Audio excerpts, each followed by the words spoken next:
Las orugas de Hawái han estado exhibiendo un espeluznante hábito.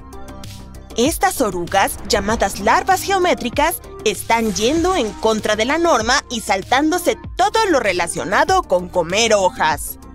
En su lugar, se quedan en las hojas y tallos, esperando a que pasen insectos para poder atraparlos rápidamente con sus patas espinosas. Los científicos han encontrado un conjunto de estos pequeños cazadores de insectos en los bosques de Hawái y los han estado criando en el laboratorio. Resulta que pertenecen a un grupo de orugas llamado Eupithecia, que normalmente se alimentan de materia vegetal como flores y hojas. Pero en Hawái, alrededor de 6 de estas especies de Eupithecia han decidido volverse carnívoras, optando por una dieta de insectos en lugar de plantas. Quizás todo ese polen de flores rico en proteínas que han estado comiendo les ha ayudado a despertar su depredador interno. Debido a la falta de depredadores del continente, estas orugas trepadoras han podido prosperar en el ecosistema de Hawái, a diferencia de otras especies invasoras que causan problemas a las plantas y animales nativos.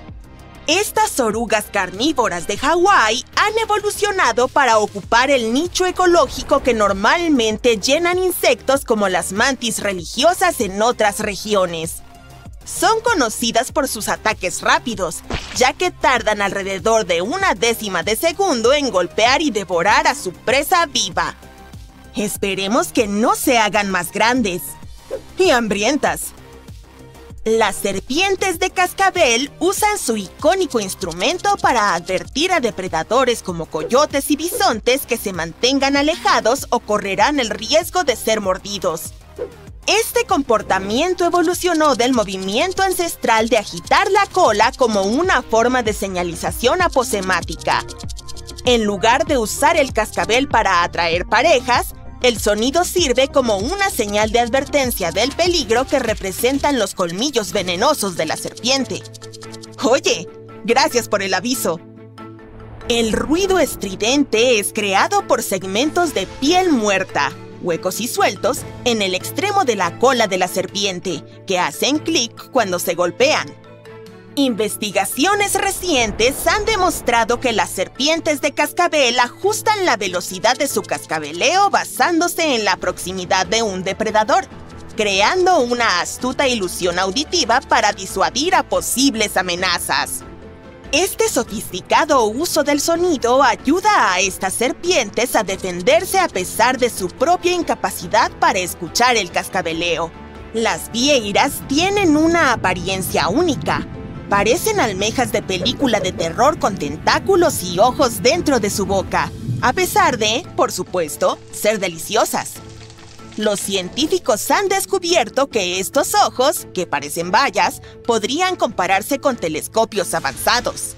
Son como espejos capaces de crear imágenes complejas similares a las que nos regalan los telescopios modernos.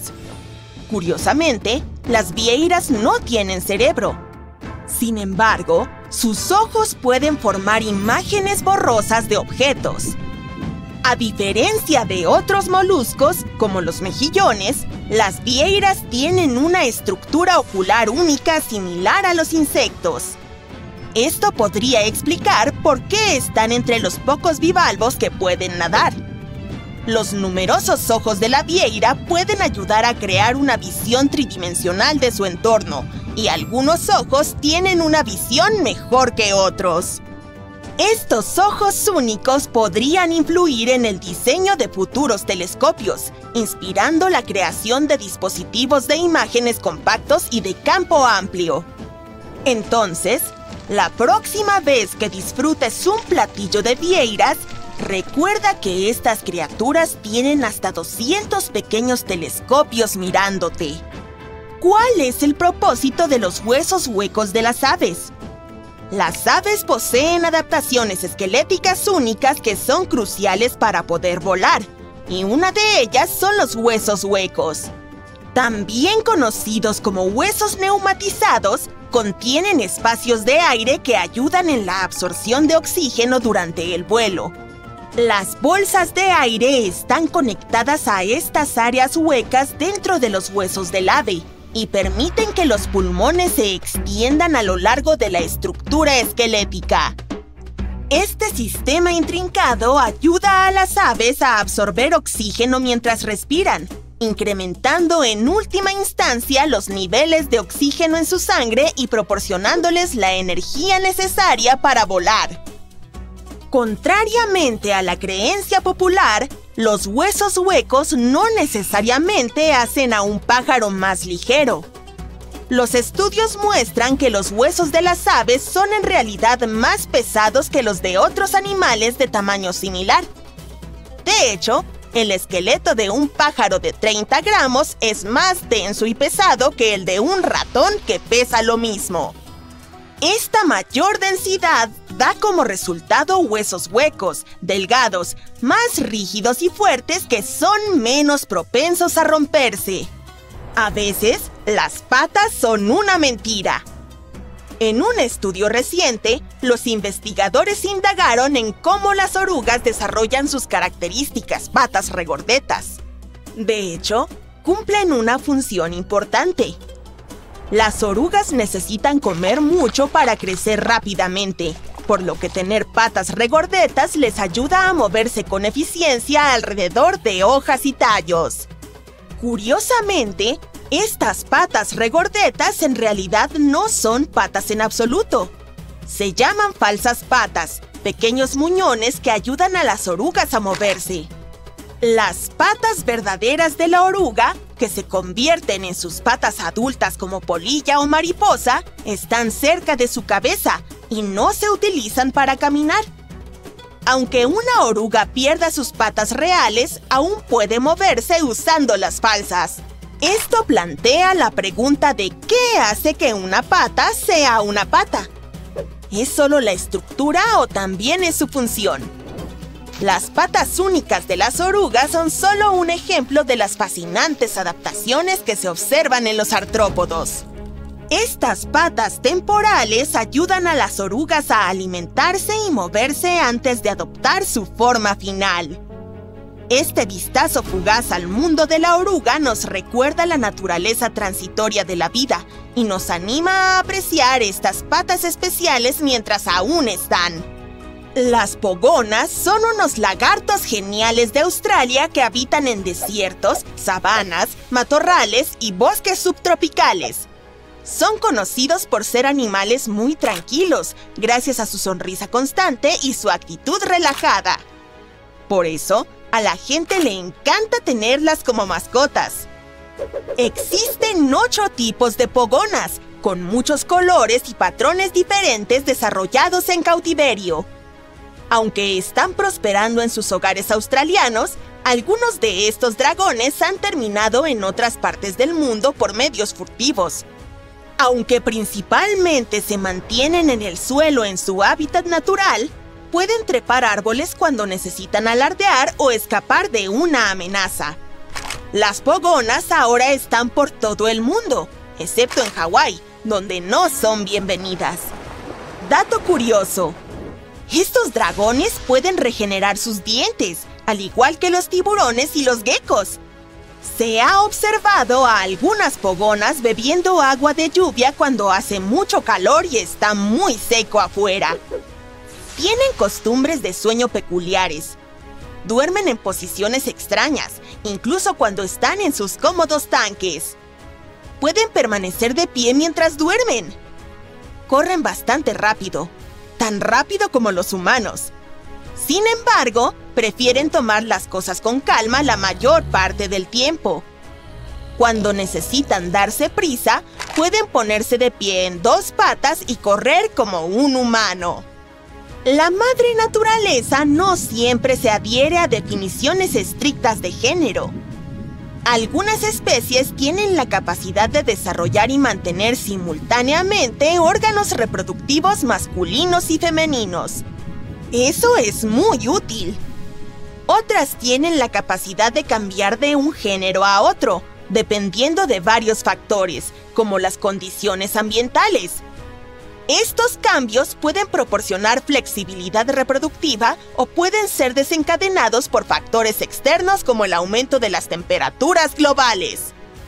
Los peces payasos son un ejemplo de hermafroditas secuenciales. Nacen como un género, pero pueden transformarse en el género opuesto si es necesario.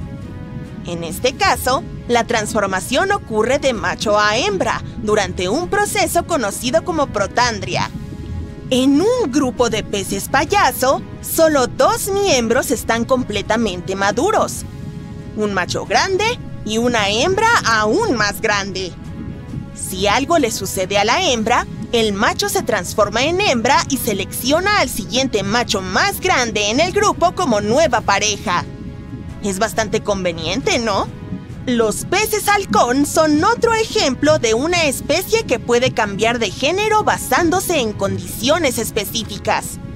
Comienzan como hembras y pueden convertirse en machos, un proceso conocido como protoginia. A diferencia de otros hermafroditas secuenciales, los peces halcón tienen la capacidad de alternar entre ser macho y hembra dependiendo de las circunstancias dentro del grupo. Las babosas banana, por ejemplo, son hermafroditas simultáneas, capaces de utilizar sus órganos reproductivos masculinos y femeninos al mismo tiempo. Aunque pueden autofecundarse, la mayoría de las babosas banana prefieren aparearse con otra babosa. Ciertas investigaciones han demostrado que algunas especies de ranas son capaces de cambiar de género, con individuos que desarrollan órganos reproductivos completamente funcionales del género opuesto. Este cambio, observado tanto en estudios de laboratorio como en la vida salvaje, puede ser un proceso natural en las poblaciones de ranas, y no solo una respuesta a los cambios ambientales. Así que, ahora ya lo sabes. ¡Yo ho ho! ¡Una vida de pirata para mí! Permíteme interrumpirte. Si crees que ser un pirata o un marinero en los viejos tiempos era genial, te diré la cruda verdad. No era una vida donde cantabas canciones y te embarcabas en viajes épicos por los 7 mares para encontrar la fuente de la juventud o cuevas llenas de oro. De hecho, estar en el mar todo el tiempo no era tan genial, y tengo 5 razones de peso para demostrártelo. ¡Vamos a sumergirnos! La broma fue intencional. Imagina esto. Estás muy entusiasmado. Has estado esperando a que llegara este día y por fin es oficial. Vas a convertirte en un verdadero marinero. El capitán te dice que te prepares. Al día siguiente zarparás en un viaje que durará unos 6 meses si tienes suerte. Porque las tormentas y las sirenas podrían complicar las cosas. Empacas unas pocas cosas. Detengamos esta fantasía por un instante. Aquí viene el problema número 1. Cuando hablo de empacar pocas cosas, me refiero a la ropa que llevas puesta. Los marineros solo tenían un juego de ropa que casi nunca lavaban durante el viaje. Creían que la suciedad y la grasa los protegerían de los vientos y las lluvias. Bien, regresemos a la fantasía. Te despides de tu familia y te diriges al puerto, donde te espera tu nuevo hogar. Uno de los miembros de la tripulación te da la bienvenida en la cubierta y te enseña dónde vas a dormir. Esto te lleva a dudar de tu elección de convertirte en marinero. Después de verlo, tienes la certeza de que no vas a tener una experiencia de hotel de 5 estrellas. Bueno, ese es el segundo problema. Los barcos estaban llenos de gente. En esos tiempos, los marineros debían vivir en esas condiciones, tanto si trabajaban para alguien de la altura de Cristóbal Colón como si no. La Niña y la Pinta fueron 2 de los barcos de Colón y los mejores veleros de su época. Sin embargo, esto no cambiaba el hecho de que eran tan pequeños que los hombres no tenían lugar para dormir, lo que nos lleva al tercer problema. Dormir unos junto a otros en una cubierta donde apenas podían moverse no era muy bueno para la salud de los marineros. Y bajar para escapar de los ronquidos de sus compañeros no era una opción, ya que allí no había aire fresco. Además, siempre podías encontrar una rata, así que despídete de la higiene personal. En caso de que te preguntes cómo llegaban las ratas allí, esas pequeñas polizonas son muy buenas nadadoras. Además, los marineros estaban en el mar sin importar la estación o el clima. A menudo pasaban frío y estaban mojados, cosa que no los ayudaba a mantenerse sanos y fuertes. Hablar de la salud nos lleva al problema número 4, la comida y el hambre. En aquel entonces, los marineros no tenían sus propias mini neveras con diferentes tipos de condimentos, como los compartimientos que tienen los cruceros de lujo actuales. Tenían que ingeniárselas para almacenar suficiente comida y que les durara meses o incluso años. Por esa razón, las opciones eran limitadas. Claramente no era nada parecido a la comida de los chefs con estrellas Michelin. Una de las comidas más frecuentes en los barcos era la carne salada, que no era tan masticable como podrías imaginar, o las galletas marineras, también conocidas como láminas de acero o castillos de gusanos. Y hay una razón para todos estos apodos creativos. Una galleta marinera era básicamente una mezcla de agua y harina horneada en forma de galleta y con sabor a cartón. Eran duras como ladrillos, y la única forma de comerlas era ablandarlas con agua. Si tan solo los marineros pudieran mojarlas en su té de la tarde, ¿cierto? A veces, estas galletas de mar seguían siendo extremadamente densas. En ese caso, los marineros debían golpearlas con sus puños para romperlas en trozos más pequeños y poder comerlas. Mientras las galletas se mantuvieran secas, rara vez se echaban a perder. Los marineros podían seguir comiéndolas después de un año, si es que les quedaba alguna. Pero la mayoría de las veces era muy difícil mantenerlas secas dentro de los barriles de madera. Además, se llenaban de insectos que dejaban pequeños agujeros. Sin embargo, los tripulantes seguían comiéndolas de todos modos. Hay que sacar alimento de algún lugar. A estas alturas ya te habrás dado cuenta de que no había frutas ni vegetales en la dieta de los marineros. Esto provocaba una carencia de vitaminas en muchos de ellos. ¿Has visto esos piratas y marineros desdentados de las películas? ¡Sí! Todo se debe a la mala alimentación. Y las galletas duras como el hierro probablemente tampoco ayudaban. Sin embargo, cuando los marineros se quedaban sin comida, no tener una dieta equilibrada era probablemente la menor de sus preocupaciones. En los viejos tiempos, un viaje podía durar mucho más de lo previsto debido a las condiciones meteorológicas. Podía no haber vientos que empujaran el barco, o una poderosa tormenta podía sacudirlos y las olas y el agua podían destruir las reservas de alimentos. Cuando se daban estas situaciones, no era raro que los marineros se quedaran sin comida. Podían lanzar la red al océano y pescar algo, ¿no? Pero los marineros no comían pescado, ni siquiera en casos extremos. Muchos capitanes lo mencionaban en sus cuadernos de bitácora, que eran básicamente los diarios de los capitanes. El problema no era que los marineros no pudieran conseguir pescado. De hecho, pescaban muchos tipos de peces con sus redes, pero debían devolverlos todos al mar. Durante la época de las exploraciones, Antonio Pigafetta mencionó en su diario que la tripulación de su barco pescaba una cantidad increíble de peces, pero no comían ninguno. También agregó que 40 de los marineros perdieron la vida. Naturalmente, los marineros sabían que solo los peces venenosos eran peligrosos. Por eso preferían comer los peces que conocían. Pero hasta un atún bien cocinado podía ser venenoso, y tuvieron que aprenderlo por las malas. Sin embargo, no es que no tuvieran ningún método para revisar el pescado. Por ejemplo, los marineros españoles les ponían monedas de plata. Si cambiaban de color, consideraban que esos peces eran venenosos y por lo tanto no comestibles, así que los arrojaban por la borda. Otros marineros colocaban el pescado en la cubierta para ver si las moscas u otros insectos se daban un festín con él. Si no se posaban, era venenoso. Si los insectos aparecían, lo consideraban seguro para comer. El problema de comer pescado en mar abierto se remonta al siglo VII a.C. Los curanderos imperiales de la antigua China sabían que comer pescado era la razón por la que algunos marineros perdían la vida, pero no podían demostrar que fuera venenoso. El misterio siguió sin resolverse hasta el siglo XIX. En 1886, un médico cubano descubrió por fin que algunos peces tenían veneno en sus tejidos y músculos, a pesar de que se consideraban una especie segura para el consumo. En realidad, ese tipo de veneno se encuentra en el plancton. Algunos peces pueden comerlo sin verse afectados y lo almacenan dentro de sus cuerpos. A medida que crecen, la cantidad de veneno aumenta con ellos y no desaparece por mucho que se cocine el pescado. Si aún crees que la vida de un marinero en el pasado suena emocionante, este quinto problema te convencerá de lo contrario. Supongamos que logras llevarte bien con tus compañeros, mantenerte limpio y sano y comer regularmente. Pero siempre existía el riesgo de que te atrapen los piratas, y ellos no pedían las cosas amablemente. Si no querías acabar como comida para los tiburones, debías izar la bandera blanca y unirte a ellos. No es la carrera que estabas planeando, ¿cierto? Buena suerte fregando cubiertas por el resto de tu vida.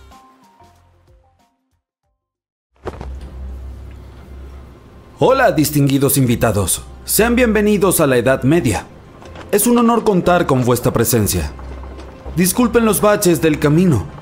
No es fácil viajar en carruaje, pero las otras dos opciones que habían eran montar a caballo o simplemente caminar. Bueno, así es la Edad Media. No hay autopistas por aquí. En fin, soy el condestable Bright, y seré su guía en este recorrido por el castillo. Ahora, olvida todo lo que has aprendido sobre los castillos, especialmente de las películas de princesas, porque te he preparado muchos secretos de castillos que te dejarán boquiabierto. Es hora de atravesar el portón. Después de ti. Me gustaría empezar nuestro recorrido corrigiendo un concepto erróneo. Los castillos se confunden a menudo con palacios o fortalezas. Sin embargo, a diferencia de ambos, se construían con una finalidad específica. Un castillo se consideraba la residencia fortificada de una persona importante. En cambio, los palacios no estaban fortificados y las fortalezas no tenían fines residenciales. Los castillos de estilo europeo surgieron alrededor de los siglos IX y X. En esa época no era muy aconsejable vivir en Europa, ya que se había sumido en el caos luego de la caída del Imperio Romano. La tierra estaba dividida entre señores, príncipes y nobles de todo tipo. Tenían que encontrar una forma de controlar y proteger sus territorios, así que empezaron a construir castillos muy parecidos a las fortalezas de almohadas que tú y tu hermano construían para proteger los rincones de la sala de estar cuando eran niños, pero a gran escala. Sin embargo, aparte de su propósito original de defender la tierra, los castillos también servían como centros de administración y símbolos de poder. Se utilizaban para controlar a la población local, además de las rutas de viaje más importantes. Los primeros castillos eran de madera. Sin embargo, con el tiempo demostraron no ser tan buenos para proteger la tierra. En primer lugar, solían depender de una torre central. Además, podían incendiarse fácilmente. Esa es una de las razones por las que hoy en día no se puede visitar el museo de un castillo de madera, además de que probablemente lleve mucho tiempo podrido. Los castillos de madera fueron sustituidos más tarde por edificios de piedra, ya que eran más resistentes. Sin embargo, también tenían sus desventajas. Eran más caros y su construcción llevaba más tiempo. Si nadabas en oro y plata, enhorabuena. Pero de todas maneras, tendrías que esperar unos 10 años hasta que tu castillo estuviera terminado, ya que todo el proceso incluía extraer las piedras y llevarlas hasta el sitio de la construcción. Recuerda que no había excavadoras, grúas ni topadoras que facilitaran las cosas. Como puedes imaginar, los primeros castillos de piedra eran fríos, oscuros, malolientes y húmedos. Para eliminar al menos el olor, se utilizaban hierbas aromáticas que cubrían las paredes y el suelo. Al contrario de cómo se suele representar en la cultura popular, los primeros castillos no eran tan grandes. Muchos de ellos consistían en una sola torre de vigilancia y tenían una habitación o dos si el propietario se consideraba elegante y tenía dinero. A la hora de construir un castillo, la ubicación era más importante que el diseño. Estas estructuras solían levantarse en lugares de difícil acceso, como islas, fortalezas situadas en lo alto de una colina o junto al mar, de modo que también tuvieran cierta protección natural. Además, su ubicación les permitía a los habitantes del castillo observar el panorama a kilómetros de distancia, detectar los peligros y prepararse para ellos.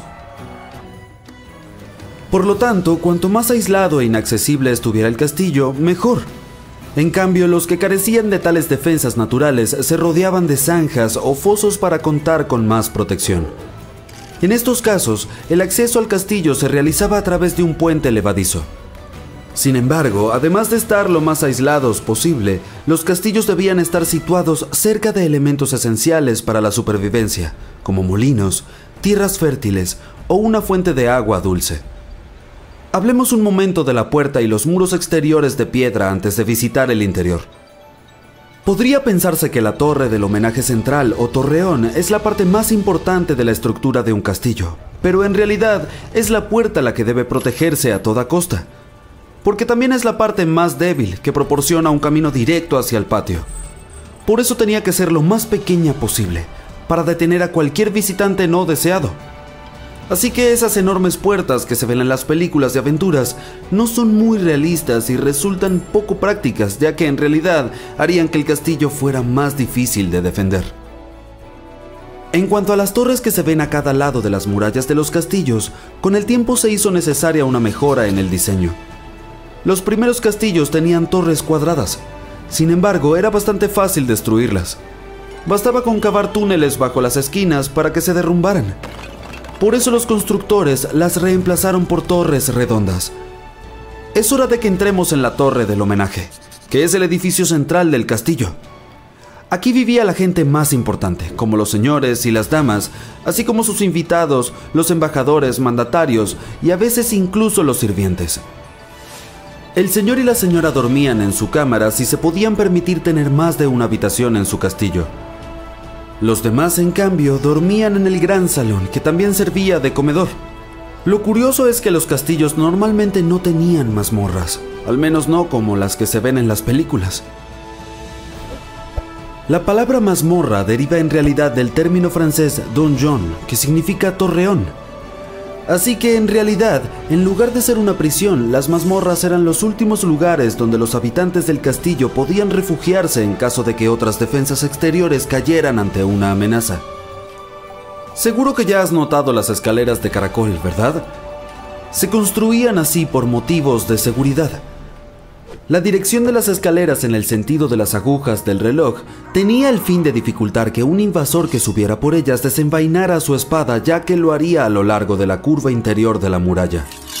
Todo ello teniendo en cuenta que tomaba la espada con su mano derecha, por supuesto. Por otro lado, cualquiera que bajara por las escaleras tendría ventaja porque su espada estaría en la parte exterior de la pared y tendría más espacio para blandirla. Ascender en el sentido de las agujas del reloj también significaría que el invasor expondría más su cuerpo para alcanzar su espada, lo que le permitiría al defensor rechazar sus golpes. Además, las escaleras estaban diseñadas con peldaños desiguales. Algunos eran más altos y otros más bajos. Esto hacía que las personas familiarizadas con el castillo pudieran moverse con rapidez mientras que los invasores se tropezaban y caían. En caso de emergencia, los castillos también tenían entradas y salidas secretas. La principal puerta oculta se llamaba poterna y tradicionalmente se encontraba en la base de los muros del castillo.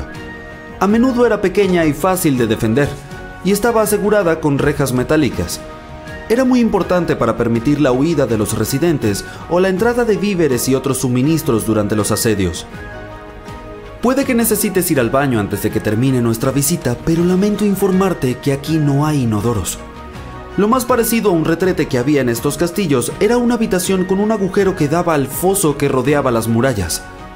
Estas habitaciones se llamaban garderobes y, como puedes imaginar, olían fatal.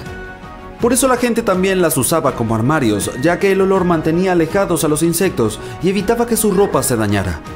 Así que te sugiero que esperes a volver a tu casa moderna para ocuparte de tus asuntos.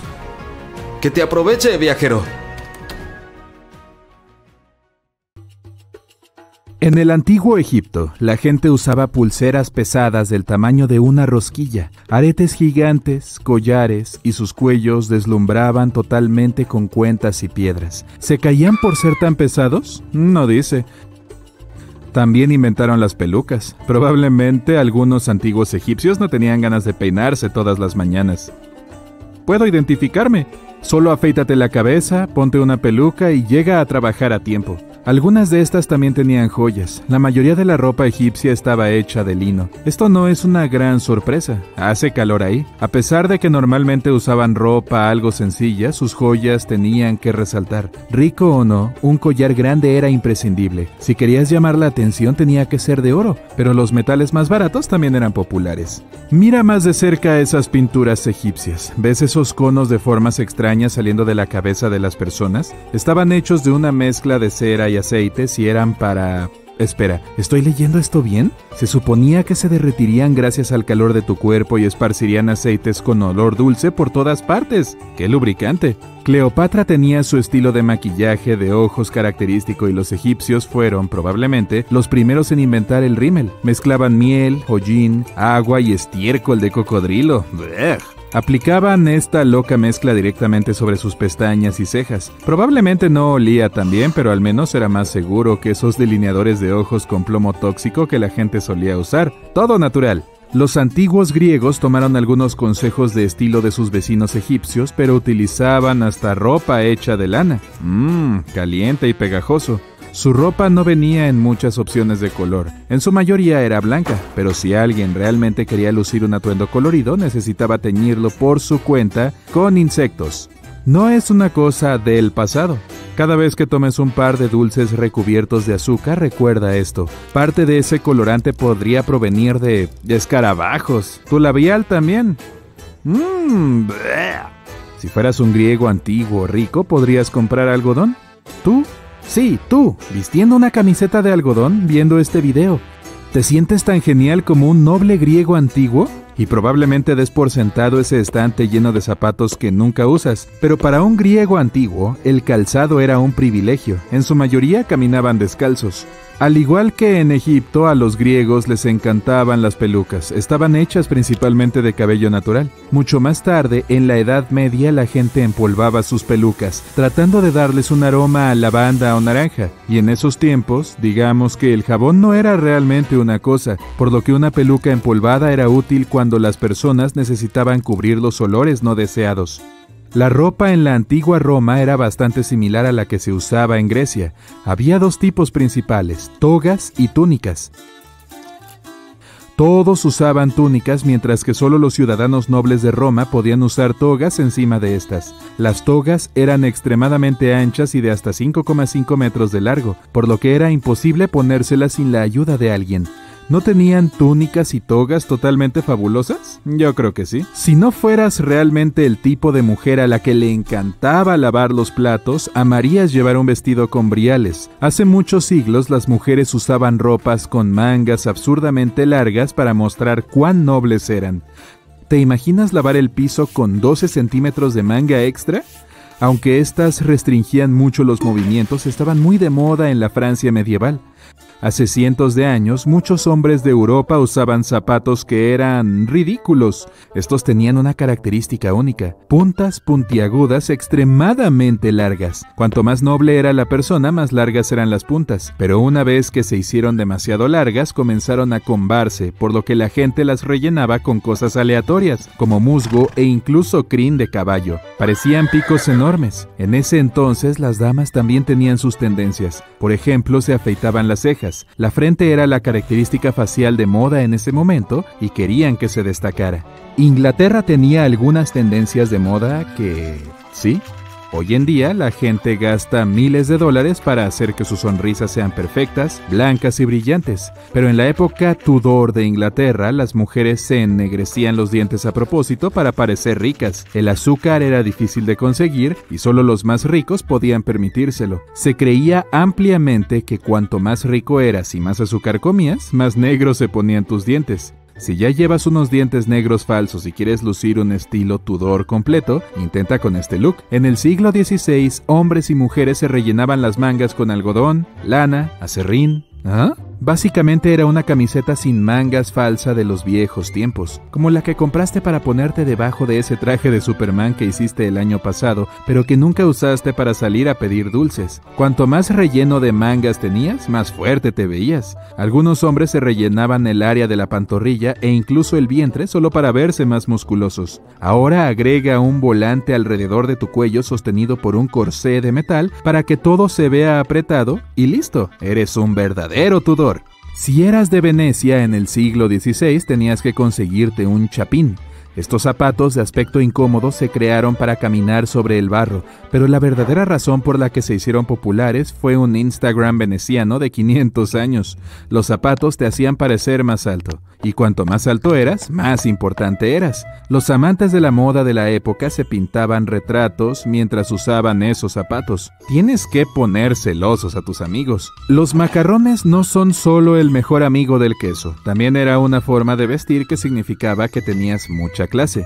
Si quieres probar el estilo macarronés, asegúrate de vivir a mediados del siglo XVIII. Tener una peluca del tamaño del Empire State, enormemente exagerada, con un diminuto sombrero y una pluma encima. Usar medias brillantes, preferiblemente a rayas. Usar pantalones, cuanto más ajustados mejor. Idealmente deberían ser como leggings, pero recuerda, en ese entonces no había licra. Complétalo con un bastón para caminar. Casi lo olvido. Prepárate para que se burlen de ti durante las próximas décadas o incluso siglos. Oye, si estás tarareando Yankee Doodle ahora mismo, lo entiendes. En el siglo XIX las cosas no se volvieron ni un poco menos locas. Los vestidos con volantes excesivamente grandes estaban calientes, y por calientes me refiero a que solían prenderse fuego todo el tiempo. Las pruebas revelaron que ese tipo de vestido podría reducirse a cenizas en menos de un minuto. Implacable. Los calcetines estaban hechos con anilina que, según parece, puede ser bastante mala para ti. También usaban mercurio. Los sombreros estaban hechos de piel y los sombrereros usaban mercurio para unir la piel y hacer fieltro. Las personas que los usaban inhalaban gases tóxicos. Otro ingrediente tóxico, porque dos no eran suficientes, era el arsénico. En la Inglaterra victoriana, la ropa verde se lograba mediante largos tratamientos químicos con grandes cantidades de tinte tóxico. Los vestidos verdes eran extremadamente caros, por lo que al menos no todos estaban expuestos a ellos. Para completar el look, los estilistas recomendaban teñirte el cabello de castaño, el color más candente de la época. El ácido sulfúrico funcionaba mejor y podía aclarar incluso el cabello más negro. Entonces, para recapitular, solían ponerse toxinas y venenos por todas partes. A propósito, las mujeres victorianas usaban vestidos que hacían casi imposible sentarse o caminar. Llevaban crinolinas locas y pesadas, básicamente una jaula que usas para que tu vestido se vea más grande, y corsés de metal con relleno de crin de caballo. Los hombres victorianos no lo tenían mucho mejor. Enganchaban cuellos rígidos almidonados a sus camisas y las cosas podían ponerse bastante serias si accidentalmente dormías usándolos. Es el siglo XIX en los Estados Unidos y están usando arsénico en sus cosméticos. Los fabricantes se las arreglaban prometiendo que su producto ayudaría a eliminar cualquier imperfección facial. La cantidad de arsénico que agregaban ayudaba a aclarar la piel y hacerla más pálida, pero las verduras y frutas habrían hecho el mismo trabajo sin ser tan terribles para ti. La crema radiactiva no sonaba para nada descabellada a principios del siglo XX. Se suponía que este producto rico en radio eliminaría todas las arrugas y haría que cualquiera que lo usara pareciera al menos 20 años más joven. De ahí viene el término ¿ella tiene ese brillo saludable? Tal vez la peor tendencia de la moda de principios del siglo XX fue la falda trabada. Fue diseñada para mantener las piernas casi atadas. Pensaban que haría que éstas fueran más delgadas. También era una excelente manera de reducir costos al usar menos tela. ¡Wow! Las cosas que hemos hecho por la moda. El problema de ese asteroide que destruyó a los dinosaurios no fue que haya caído, sino dónde ha caído. Esta colosal roca espacial encontró el peor lugar donde podría aterrizar. Además, el ángulo en el que golpeó el suelo fue el más desafortunado. Si hubiera caído verticalmente habría habido menos destrucción, pero cayó en tal ángulo que arrojó una gran cantidad de polvo al aire. Después de que ocurriera el desastre, toneladas de hollín comenzaron a arder. Hace 65 millones de años, solo el 13% de la superficie terrestre contenía la cantidad adecuada de azufre y petróleo necesaria para formar una cantidad colosal de hollín. Si el asteroide hubiera caído sobre el otro 87% del territorio, los dinosaurios aún podrían estar vivos hoy, pero golpeó el peor lugar y levantó 1 millón de toneladas de material en llamas hacia el cielo. Una nube de partículas incandescentes cubrió el cielo y emprendió un viaje a través del continente. Luego, estas partículas se asentaron en el suelo y provocaron incendios a gran escala. Los árboles ardían y enviaban más hollín al cielo. Pero el asteroide chocó no solo con rocas, cayó en la costa en un lugar donde el fondo del mar estaba lleno de sulfato. Como resultado de la colisión comenzó a arder, lo que provocó la liberación de ácido sulfúrico a la atmósfera. El aire se envenenó. Parece que los dinosaurios no tenían ninguna posibilidad. Pero imaginemos que el asteroide ha caído en otro sitio, en algún lugar en medio del océano. Enormes olas inundaron parte de la Tierra, pero sobrevivieron casi todo tipo de dinosaurios, o incluso mejor, la roca podría haber caído en algún lugar del desierto y haber dejado un cráter gigante. Y eso fue todo. Sí, varios dinosaurios que justo pasaban por ahí no habrían sobrevivido a la colisión, pero en general la situación no habría sido tan crítica. Entonces, los dinosaurios gigantes siguen siendo dominantes en nuestro planeta. No permiten que otros animales se desarrollen, ya que el tiranosaurio y otros dinosaurios feroces cazan mamuts y otras criaturas antiguas. La población de mamíferos está disminuyendo. Los velociraptores luchan por territorios con tigres dientes de sable y osos gigantes. Comienza una lucha por la supervivencia entre los dinosaurios y otros animales. Luego llega la edad de hielo, y algunos dinosaurios no sobreviven. Después, nuevos jugadores ingresan al campo. Esos son los primeros ancestros de los humanos. Convivir con los dinosaurios es difícil. Atacan asentamientos y cuevas, por lo que la gente tiene que construir altos muros para protegerse. Por cierto, el tiranosaurio representa menos peligro para las personas de lo que podrías haber pensado. Según las últimas investigaciones, muchas criaturas podían huir de este monstruo. Sí, probablemente viste cómo alcanzaba fácilmente a los autos en las películas, pero no sería tan aterrador en la realidad. Paleontólogos y biólogos analizaron la fuerza de los huesos del dinosaurio y descubrieron que la criatura no podía alcanzar grandes velocidades. Lo máximo que era capaz de hacer era correr el doble de lento que un atleta de campo. Han pasado miles de años. La gente ha aprendido a vivir con los dinosaurios. Incluso han logrado domar a algunos de ellos. Han domesticado dinosaurios herbívoros para desarrollar la agricultura. Triceratops y toros aran juntos los campos. Imagina granjas repletas de diplodocos o brachiosaurios. La gente trepa por sus largos cuellos y recoge frutos de los árboles altos. Los estegosaurios protegen los pastos de los lobos y los velociraptores. Los dinosaurios con caparazones, como los anquilosaurios, ayudan a las personas a cruzar los desiertos. Junto con los camellos y los burros, transportan cargas pesadas. Las personas comparten el planeta con dinosaurios antiguos y viven en armonía. La situación en los mares y océanos es mucho peor. Los dinosaurios marinos atacan barcos de madera y capturan todos los peces. Imagina que estás navegando a otro continente con toneladas de granos, telas, pieles y otros bienes. Y entonces aparece un mosasaurio gigante en el horizonte. Es uno de los dinosaurios marinos más poderosos. Un gran tiburón blanco parece un pez pequeño a su lado. La criatura podría derrotar fácilmente a un megalodón. Y entonces se encuentra con un barco de madera. Muerde la cubierta y arrastra todo el barco bajo el agua. Los dinosaurios acuáticos son el principal obstáculo para la comunicación entre países. Esto ralentiza el progreso durante 100 años. La gente construye barcos de metal para resistir los ataques de los mosasaurios y finalmente logran establecer conexiones marítimas. Un problema similar ocurre cuando los primeros aviones despegan hacia el cielo. Imagina que estás volando en un Boeing de pasajeros. Miras por la ventana y ves un pterodáctilo. Ah, espera, es imposible. Estos dinosaurios alados no son tan rápidos, pero pueden alcanzar un helicóptero o algunos biplanos antiguos. Esto representa una seria amenaza para los vuelos, por lo que las personas instalan sistemas de protección de sonido a bordo de cada avión. Los pterodáctilos escuchan ultrasonidos irritantes a distancia y vuelan lo más lejos posible. La gente equipa submarinos y barcos con los mismos escudos de sonido. Entonces, después de que los humanos aprenden a defenderse de los dinosaurios, aparece otro problema. Estas criaturas son los reyes de la vida silvestre, por lo que desplazan a todas las demás especies animales. Los dinosaurios corren por las sabanas africanas y los que tienen pelo viven en los fríos bosques invernales. Los leones, lobos y los osos no son los gobernantes de la naturaleza. Los rinocerontes pelean con los Parasaurolophus. Los estegosaurios atacan a los hipopótamos y les quitan sus territorios. Los dinosaurios venenosos viven en las selvas. Los dinosaurios que pueden trepar a los árboles asustan a los monos. Imagínate un dinosaurio simio saltando de una rama a otra. Para salvar a los animales normales del exterminio, la gente tiene que controlar la población de dinosaurios depredadores. Grandes parques y reservas naturales aparecen en todos los países. La gente transporta dinosaurios allí y los separa de otros animales salvajes. Los dinosaurios parecen estar completamente bajo control. Cuando pasa el peligro causado por las criaturas gigantes, la gente comienza a criar dinosaurios inofensivos más pequeños. Mientras alguien compra un camaleón, otra persona tiene un Microceratus en casa. Hay exhibiciones de dinosaurios. La gente saca a pasear a estas criaturas como si fueran perros. Algunos se toman selfies con ellos, van de compras y se sientan en cafés con dinosaurios pequeños. Ya no son formidables ahora. Son un poco lindos.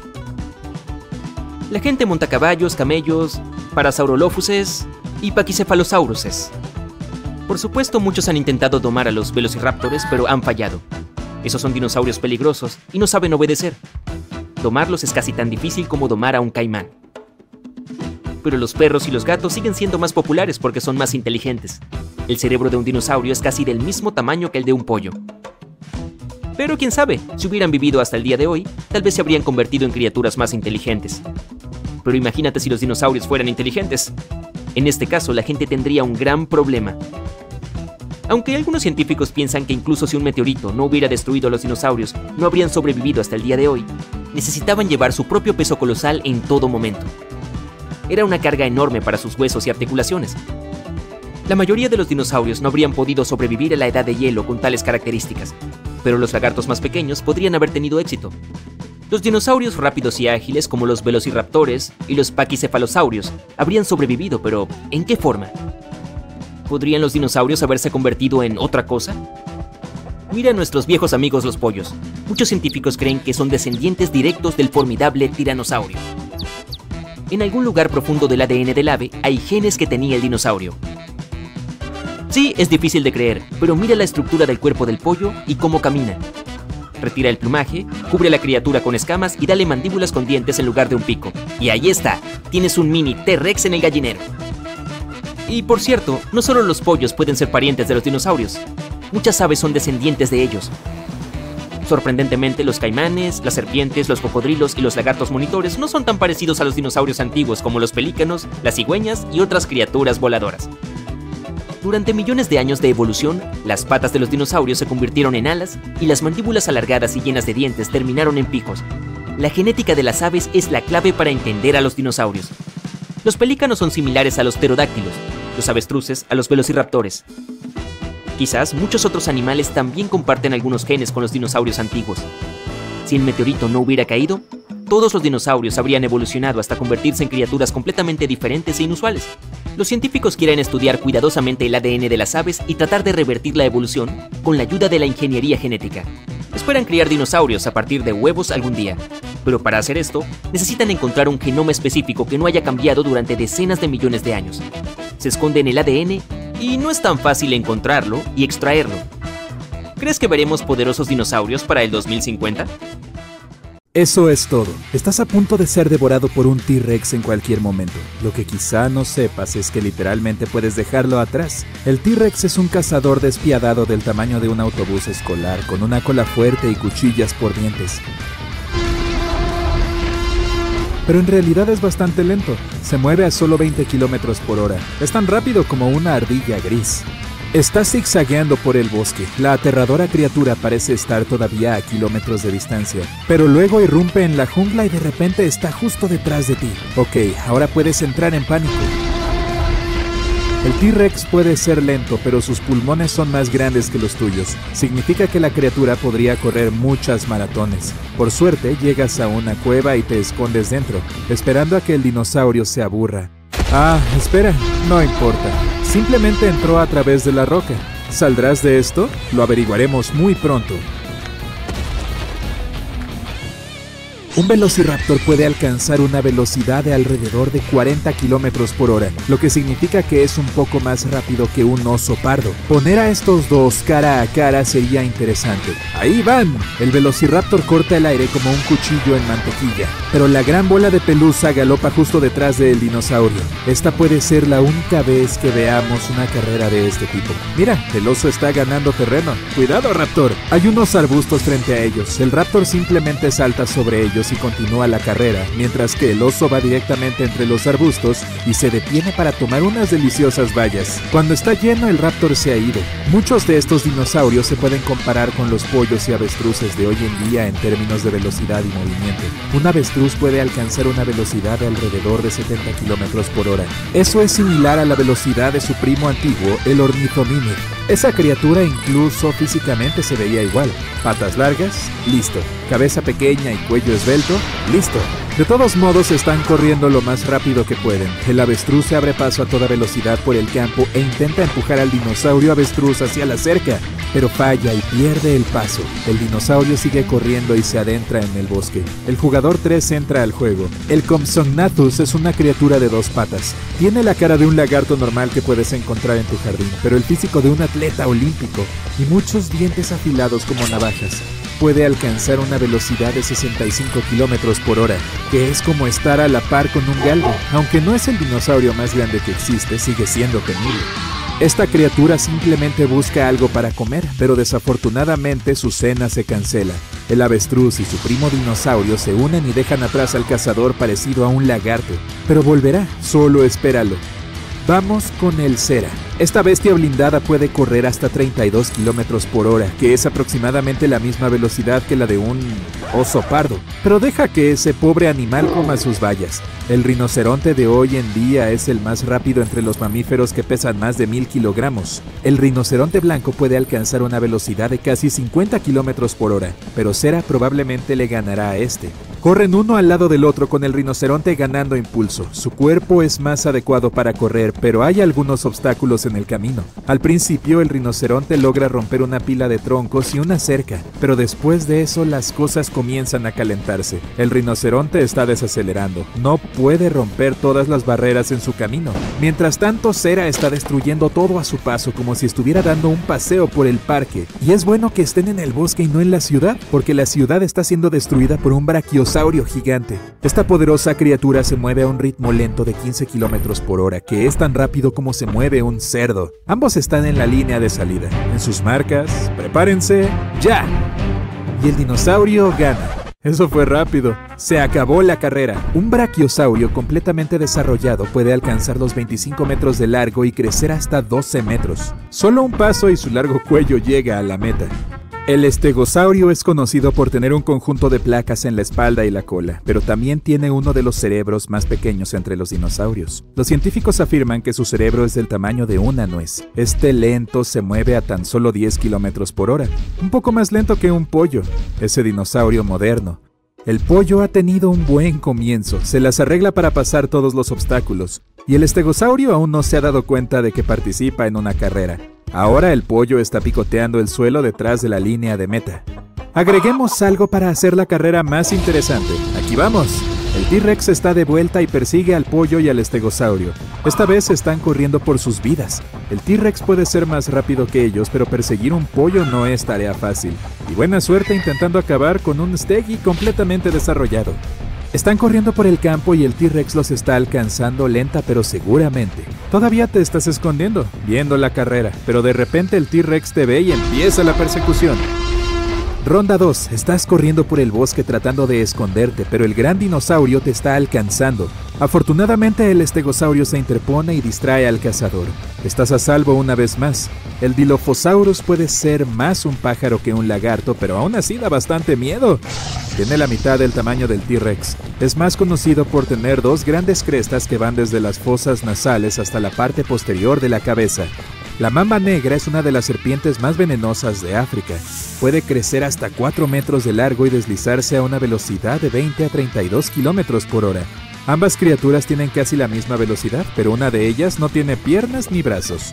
Ambas van tan rápido como pueden, pero es difícil saber cuál está ganando.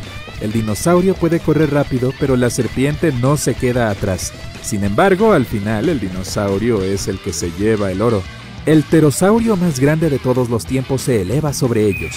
Es él. No hay forma de que diga su nombre en voz alta. Sí, me refiero a ese dinosaurio. Tiene una envergadura de 10 metros y puede volar a una velocidad increíble de más de 112 kilómetros por hora. Y cuando se desliza puede alcanzar una velocidad de alrededor de 100 kilómetros por hora.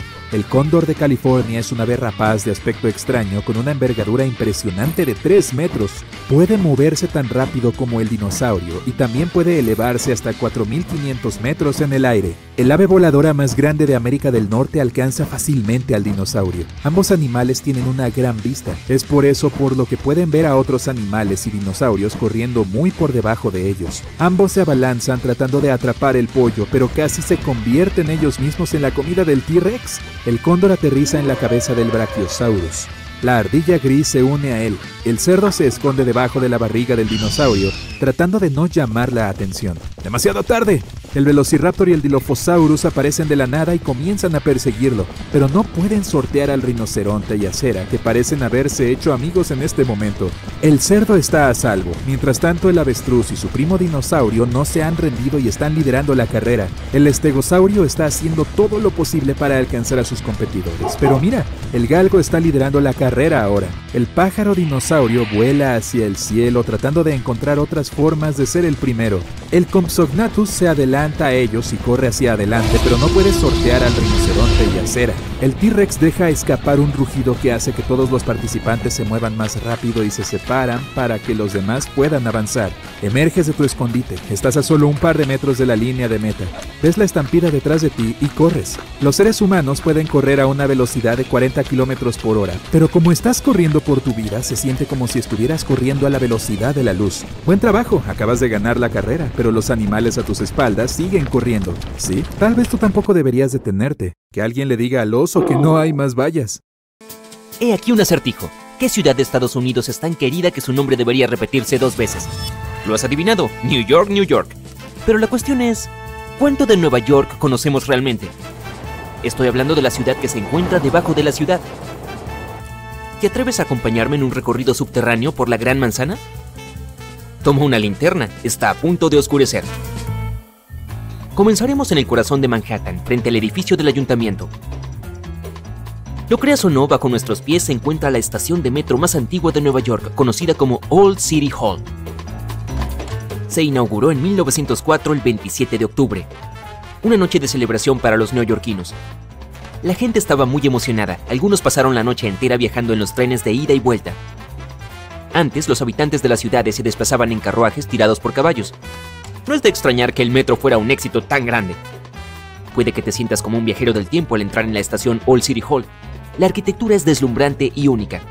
Seguro que ya no hacen estaciones de metro como esta. Dato divertido, esta estación costaría más de $6 millones si se construyera hoy. En el pasado tenía candelabros de bronce por todas partes. Era uno de los pocos lugares de la ciudad que contaba con electricidad. Sin mencionar los arcos de azulejos multicolores y los techos con vitrales que todavía se pueden ver hoy. Impresionante, ¿eh? Si decides pasear por las vías, es posible que te encuentres con algo maravilloso. La Nueva York subterránea es tan fascinante como la ciudad sobre el suelo. Pero no solemos tener en cuenta todo lo que la Gran Manzana necesita para funcionar. Aquí abajo es posible que veas 1 o 2 de los tubos de correo neumático de Nueva York.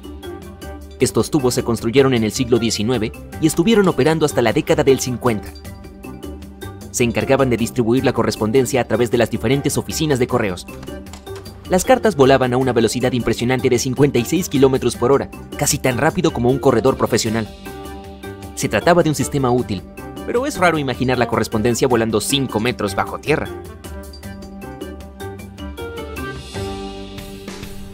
De vuelta al nivel de la calle, pasearemos por las elegantes avenidas Lexington y Park Avenue. Y si miras hacia arriba verás el famoso hotel Waldorf Astoria de 5 estrellas. Muchas celebridades se han alojado aquí, incluidos John Lennon y Yoko Ono, y también presidentes como Roosevelt. Es por eso que el hotel tenía un pasadizo secreto para que la gente pudiera entrar y salir. Debajo del edificio, un túnel conocido como Vía 61 conectaba el Waldorf Astoria con la estación Grand Central.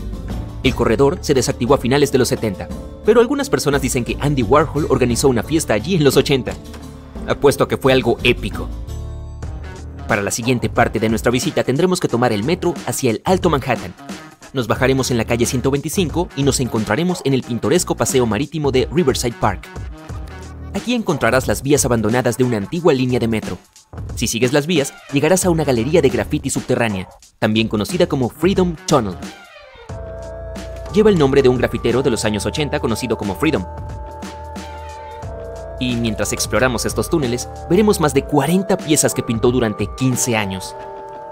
Hay pinturas en aerosol de James Dean, la Mona Lisa e incluso un autorretrato del propio Freedom. Caminemos ahora un poco por la parte norte de la ciudad de Nueva York. Al llegar al parque Van Cortlandt, te sentirás como si estuvieras al norte del estado.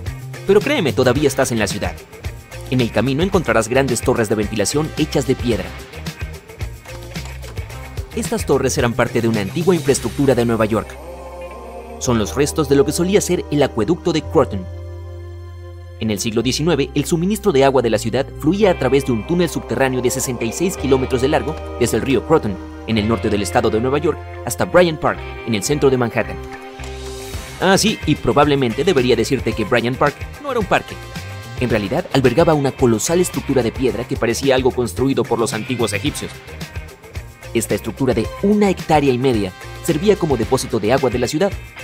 Incluso tenía un camino en la parte superior para que la gente pudiera disfrutar de un agradable paseo por la tarde mientras contemplaba el agua cristalina del embalse. Ahora, toda esta exploración podría haberte dado hambre, pero no te preocupes, nuestra próxima parada incluye un delicioso manjar. Tendremos que dejar Manhattan y continuar nuestro camino hacia Brooklyn. Por si no lo sabías, la ciudad de Nueva York está compuesta por 5 distritos: Manhattan, Queens, Bronx, Staten Island y Brooklyn. Crown Heights, esa es nuestra parada. ¿Me creerías si te dijera que debajo de estas calles hay cuevas llenas de queso añejo? Para llegar allí, tendrás que atravesar un edificio centenario donde ahora funcionan oficinas. Tal vez saludes a toda esa gente trabajadora y desaparezcas en una de las escaleras que te llevarán 10 metros bajo tierra. No necesitarás una linterna. Las cuevas son luminosas y están renovadas, y pueden contener hasta 10,000 kilogramos de queso. Pero oye, podría apestar. Esa es la razón principal por la que los queseros decidieron usar túneles subterráneos para estacionar el queso. Después de un bocado o dos de un delicioso queso, sigamos adelante. Mientras aún estamos en Brooklyn, es posible que veas montones de lugareños disfrutando de un día soleado en la piscina del Parque McCarran. Se trata de una gran atracción y tiene 3 veces el tamaño de una piscina olímpica. Como el explorador de Nueva York en el que te estás convirtiendo, incluso podrías ir a nadar. Pero bueno, hay una parte mucho más interesante en esta atracción. La piscina se construyó a principios del siglo XX, pero se cerró en los años 50. Durante este tiempo, los exploradores urbanos descubrieron una red de túneles subterráneos justo debajo de la piscina. Y por supuesto, puedes encontrar una entrada secreta y echar un vistazo por ti mismo. Allí verás no solo el sistema de filtración y calefacción de la piscina, sino también muchos grafitis de la época en que se abandonó el sitio. Esta pregunta puede sonar un poco rara, pero ¿alguna vez has visto una vaca en Nueva York? ¿Seguro que no? Bueno, tal vez haya una razón para eso. Resulta que la ciudad todavía tiene túneles subterráneos que fueron construidos para el transporte de ganado. Una vez que Nueva York comenzó a inundarse de automóviles, las vacas se convirtieron en una carga para el tráfico, hasta que se construyó un pasaje para vacas de 61 metros de largo debajo de la calle 12 para mover el ganado que se transportaba desde Nueva Jersey. En estos días no podrás visitar este lugar porque lo más probable es que el túnel haya sido destruido. Pero los historiadores encontraron planos que prueban su existencia. Para ampliar nuestra lista de curiosidades, los arqueólogos descubrieron un fósil muy particular hace un tiempo. Ahora imagina despegar las capas del suelo de la ciudad. A los 40 centímetros encontrarías una capa de cables. Estoy hablando de cables de televisión, electricidad y todo eso. Excavando más profundo a 1 metro, verías tuberías de agua y alcantarillado. Pero luego, a 5 metros bajo la superficie de la ciudad de Nueva York, los excavadores han encontrado un naufragio fosilizado. Se encuentra justo debajo de Broad Street, donde una vez hubo aguas poco profundas. Creen que el barco data del siglo XVII, tiene 27 metros de largo y 8 metros de ancho. Oh, y eso no es todo.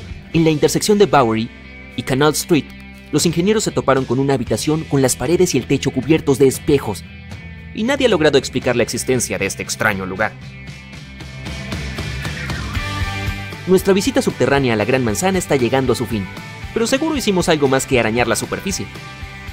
Y antes de terminar, disfrutemos de lo mejor que la cocina de Nueva York tiene para ofrecer: un buen bagel añejo.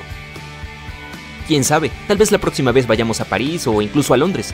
Hasta pronto, explorador. Tus pies son el hogar de unas 7000 terminaciones nerviosas.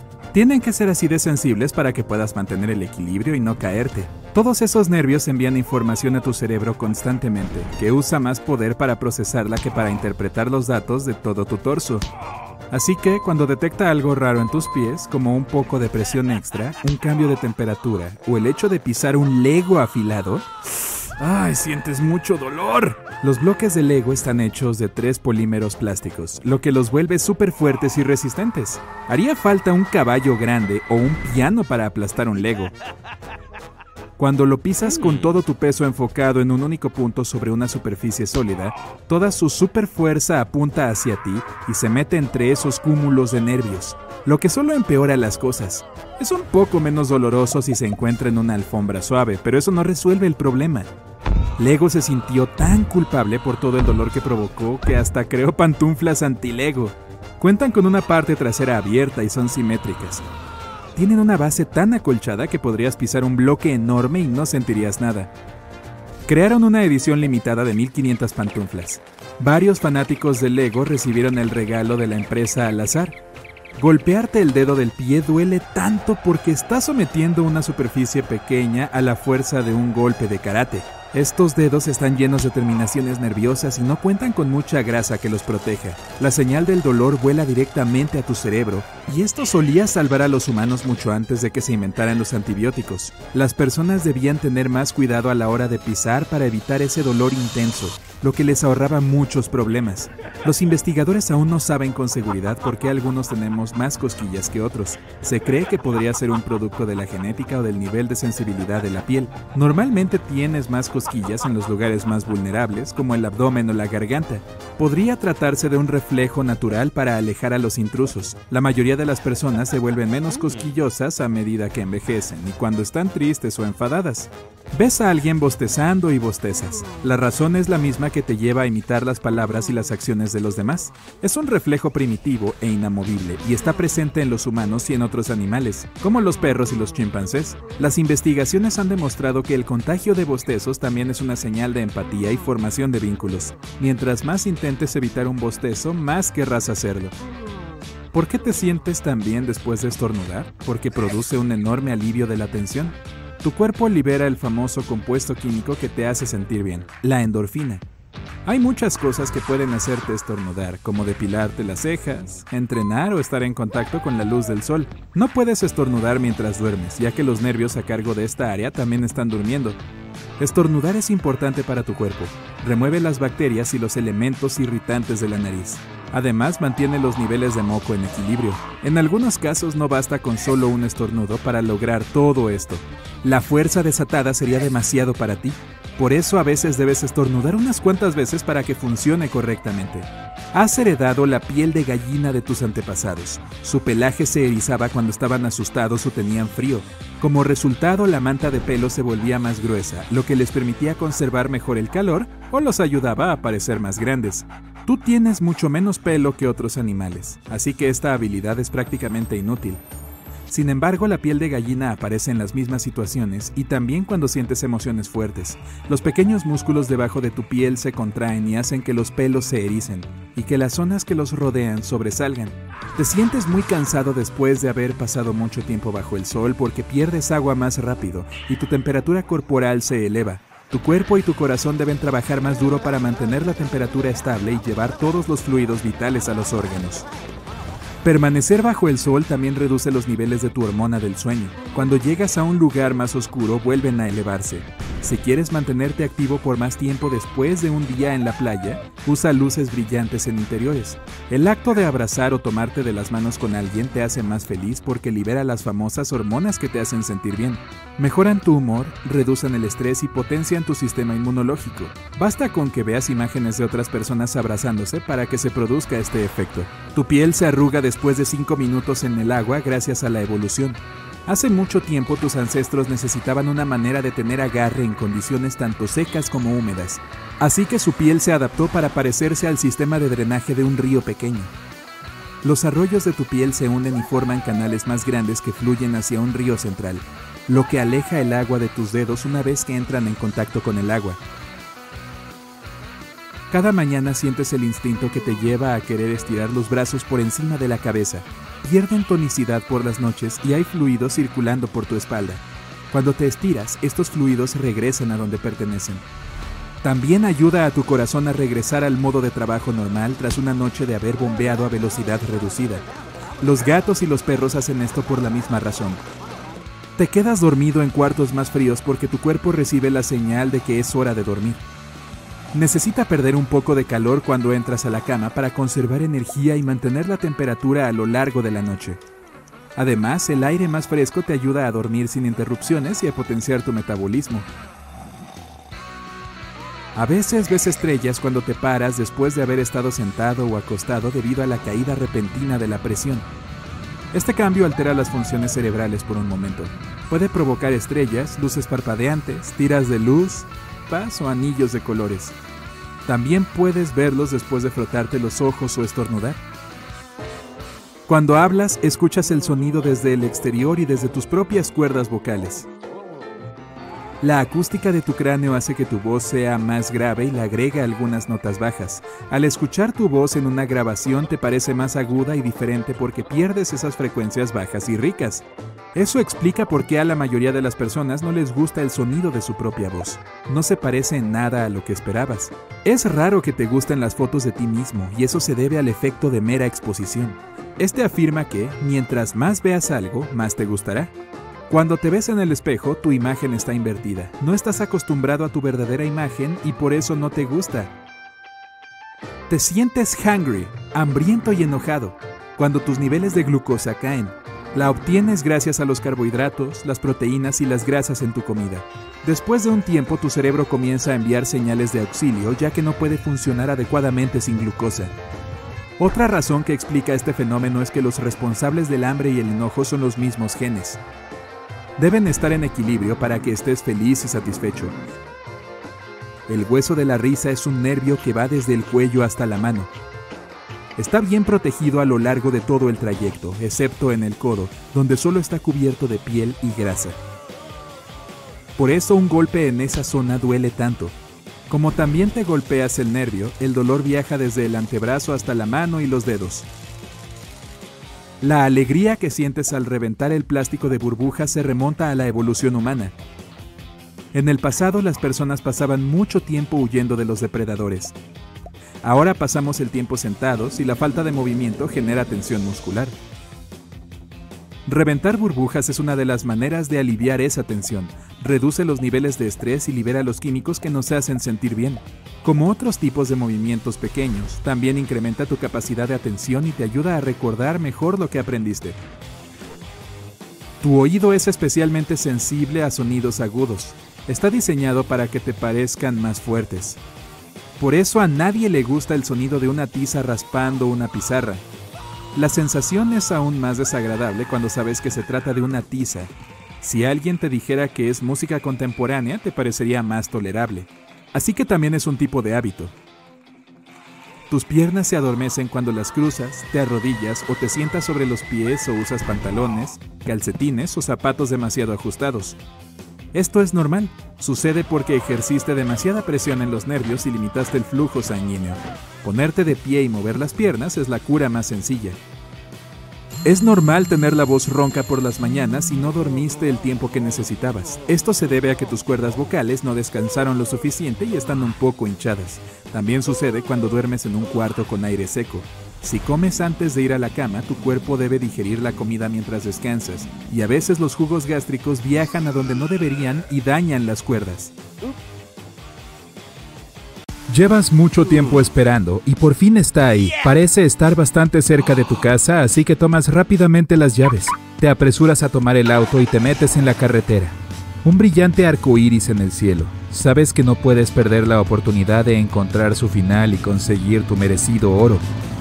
Conduces tan rápido como puedes y el arco iris se convierte en uno doble. La carretera toma un giro brusco. El final parece estar a minutos de distancia. Te acercas, pero empieza a desvanecerse y desaparece. Paras el carro y miras a tu alrededor en busca de tu premio y nada. No te preocupes, no eres solamente tú. Es físicamente imposible llegar al final de un arco iris porque no es algo físico o tangible. Los arcoíris son unas ilusiones ópticas que se forman gracias al superpoder de las gotas de lluvia, que funcionan como pequeños prismas.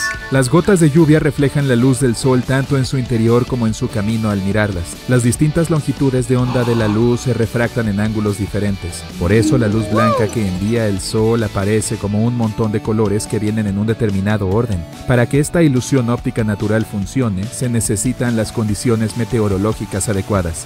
Además, tienes tienes que estar a cierta distancia, en el ángulo exacto de 42 grados con respecto a los rayos del sol, con el sol a tu espalda y la lluvia frente a ti. Cuando te acercas al arco iris, este permanece a la misma distancia de ti, por lo que nunca podrás alcanzarlo. Además, el ángulo desde el que lo miras cambia, por lo que el arco iris parece encogerse en relación con el paisaje. Y cuando llegas al lugar donde cae la lluvia, el arco iris se desvanece frente a ti. Necesita una gruesa columna de lluvia para reflejar suficiente luz, por lo que lo verás a distancia. De nuevo, dos personas nunca pueden ver el mismo arco iris, ya que tendrían líneas de visión diferentes, a menos que ambos estén mirando una foto de este. Si le pides a tu amigo que se ponga debajo de un arco iris, cuanto más te acerques a él, más se alejará el arco iris de ti. Tu amigo verá un arco iris diferente desde su punto de vista, a distancia y a los mismos 42 grados. Aunque el lado bueno es que esto es que podría haber un número infinito de arcoíris en el cielo si se dieran las condiciones adecuadas. Así podrías estar al final de un arcoíris que no ves. Alguien en la distancia podría captarlo en la cámara. Tampoco es físicamente posible pasar por encima de un arcoíris. Podría aparecer a un lado de un avión o debajo de él en las condiciones y el ángulo adecuados.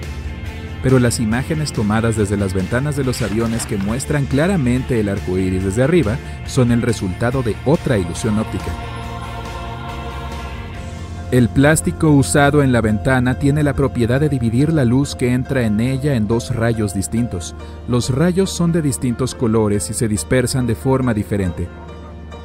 Cuando la luz sale de la ventana, los dos rayos de luz se cruzan y crean el efecto de bandas de color.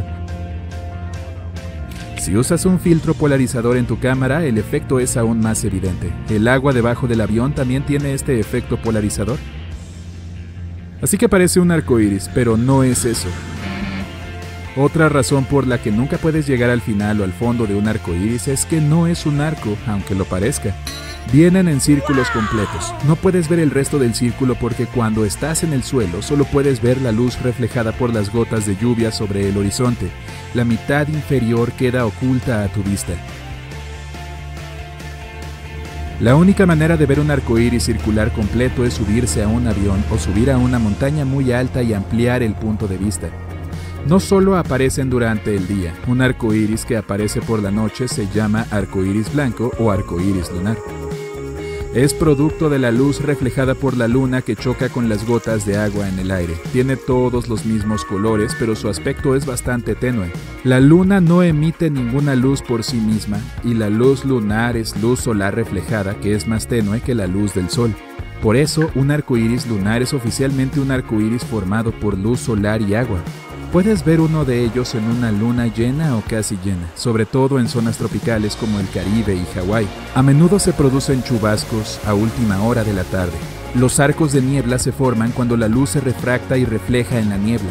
Son mucho más débiles que los arcoíris normales porque las gotas de agua de la niebla son más pequeñas que las de la lluvia. Algunos incluso parecen ser mayoritariamente blancos y cuando se ven en las nubes se llama arcoíris de niebla. Si por alguna razón quieres que un arco iris desaparezca de tu vida, solo necesitas un par de gafas polarizadas. Suéltalas delante de ti y gíralas de lado. Y voilà, el arco iris desaparece. El arco iris también está polarizado. Significa que sus ondas de luz vibran en una dirección vertical, la misma que en las gafas de sol. Las gafas de sol están diseñadas de esta manera para que no veas los reflejos y el resplandor procedentes de charcos de agua u otras superficies planas. Al poner las gafas de sol de lado se polarizan horizontalmente. Ahora no puedes ver los objetos polarizados verticalmente y así el arco iris desaparece mágicamente. Rojo, naranja, amarillo, verde, azul, índigo y violeta. El arco iris no se limita a esos 7 colores que aprendiste en la escuela. Son solo los colores del espectro visible. El rojo tiene la longitud de onda más larga y el violeta la más corta. Otros colores como el rosa, el marrón, el coral y muchos otros también están presentes en el arco iris. Hay hasta 1 millón de ellos. Las demás tonalidades son simplemente invisibles para el ojo humano. Los arcoíris rojos monocromos suelen verse al amanecer o al atardecer, cuando el sol está en el horizonte. Las longitudes de onda más cortas de los tonos azules y violetas se dispersan en ese momento, por lo que solo se puede ver el color rojo. Cuando la luz se refleja 2 veces dentro de las gotas, se puede ver un hermoso arcoíris doble. Sale por encima del principal, más brillante, y sus colores se invierten. El púrpura es el primer color en él y termina en un arco rojo. Cuando la luz se refleja 3 veces, puedes ver un arco iris terciario. Tienes que mirar al sol para verlo, porque el sol es el centro de este. Esto hace que sea bastante difícil de ver mirando de frente al sol y no los colores más brillantes. Un arco iris cuádruple es aún más difícil de detectar, pero también se dan de forma natural. Los arcoíris supernumerarios son excepcionalmente raros en la naturaleza y solo se producen cuando hay una diferencia en las trayectorias de los rayos y en el tamaño de las gotas de lluvia. Los colores más brillantes en ellos suelen ser el rojo y el verde. Los científicos han detectado un arco iris de orden 200 en el laboratorio. Podrías llevar un arco iris perfectamente circular a tu alrededor. Si vas a escalar una montaña cuando el sol está abajo y detrás de ti y llegas lo suficientemente alto, de modo que haya niebla debajo de ti, puedes presenciar el efecto óptico del espectro de Brocken. Es tu propia sombra en la niebla, pero normalmente mucho más grande de lo que realmente es. La figura está rodeada por un anillo de luz en forma de halo. Se trata de una especie de gloria. Ese efecto tan chulo que se produce cuando ves tu avión proyectado sobre las nubes de abajo desde tu asiento de la ventana. Algunos arcoíris van al revés. Este efecto óptico se llama arco circuncenital. Se producen cuando la luz del sol refracta a través de cristales de hielo horizontales en un ángulo determinado que se forma en nubes especiales. Ocurre con bastante frecuencia a lo largo del año, pero no lo vemos mucho porque normalmente está oculto por las nubes que hay debajo. Si tienes mucha suerte, puedes ver 2, 3 o más arcoíris en el cielo al mismo tiempo. Es diferente de un arco iris doble o terciario porque se alzan orgullosos como arcos separados que rodean a un arco iris más atrevido y colorido. A veces los arcoíris se cruzan con tornados, por lo que no siempre traen consigo cielos despejados y tiempo tranquilo. Las manchas de luz del color del arco iris en los costados del sol se denominan parhelios. Son similares a los arcoíris, pero son mucho más comunes. También se forman por la humedad que filtra la luz solar cuando ésta choca con nubes de cristales de hielo. Los cristales de hielo se convierten en prismas. La mayoría de los parhelios son blancos, pero también pueden ser de colores, desde el rojo más cercano al sol hasta el azul en el exterior. ¿Quieres escuchar algo impactante? En un enchufe doméstico común como el que usamos para cargar el teléfono, el voltaje es de 110 voltios. Una línea de alta tensión que proporciona electricidad a decenas de edificios tiene una tensión de 100.000 voltios. La energía de un rayo es de más de 10 millones de voltios. La temperatura de los rayos es casi del doble de la temperatura que hay en la superficie del Sol. Y esta increíble carga vuela a una velocidad solo 2,5 veces más lenta que la velocidad de la luz. Ahora imagina lo que puede suceder a una persona si la golpea un rayo. Bueno, déjame que te cuente. Si un rayo te golpeara, la descarga atravesaría tu cuerpo en una centésima de segundo. El rayo puede detener tu corazón e interrumpir el trabajo de todo el sistema nervioso. Es posible que al principio ni siquiera te des cuenta de lo que te pasó. Tal vez perderás el conocimiento y tu cuerpo quedará en estado de shock. Todos los días caen varios millones de rayos en el mundo. Afortunadamente, hay pocas posibilidades de ser golpeados por uno. Las probabilidades de que te caiga un rayo son de 15.300 a 1. Cada año, unas 20.000 personas son alcanzadas por rayos. Las posibilidades de que un rayo te golpee 2 veces son aún menores. ¿Y cuáles son las probabilidades de que te ocurra 7 veces en la vida? Parece imposible, pero a una persona le sucedió. Su nombre era Roy Sullivan. Nació en 1912 en el condado de Greene, Virginia, en una numerosa familia de 7 hijos. Roy era un tipo común y corriente, nada diferente de sus hermanos y hermanas, pero por alguna razón, este elemento natural lo eligió como blanco. En 1936 comenzó a trabajar como guardabosques en el Parque Nacional Shenandoah. Allí, los rayos lo golpearon 7 veces en un periodo de 35 años. Bien, el primer accidente ocurrió en abril de 1942. Ese día hubo una fuerte tormenta y Roy se refugió en la nueva torre de bomberos, donde los constructores aún no habían instalado el pararrayos. Los relámpagos golpearon la edificación varias veces, lo cual inició un gran incendio en el interior, por lo que Roy tuvo que salir corriendo. Tan pronto como estuvo a unos metros del lugar, un rayo lo golpeó en el dedo del pie y le hizo un agujero en el zapato. La siguiente vez ocurrió 27 años después, en julio de 1969. Roy estaba conduciendo un camión por un terreno montañoso cuando comenzó otra tormenta. Un rayo lo golpeó a través de la ventana del vehículo. La descarga le quemó las cejas, las pestañas y levemente el cabello. Roy perdió el conocimiento, pero el camión continuó moviéndose hasta que se detuvo en el borde de un acantilado. 15 minutos después, Roy recobró el sentido. Un año después, en julio de 1970, se produjo el tercer impacto. El clima era agradable, pero en cuestión de minutos, las nubes se volvieron oscuras y se largó una tormenta. Un rayo golpeó un transformador cerca de donde estaba Roy.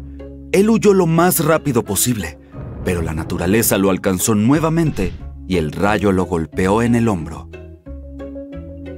2 años más tarde, en 1972, un rayo golpeó a Roy por cuarta vez mientras trabajaba en un parque nacional. La descarga le prendió fuego a su cabello, por lo que tuvo que correr al baño y usar una toalla mojada para apagar las llamas de su cabeza.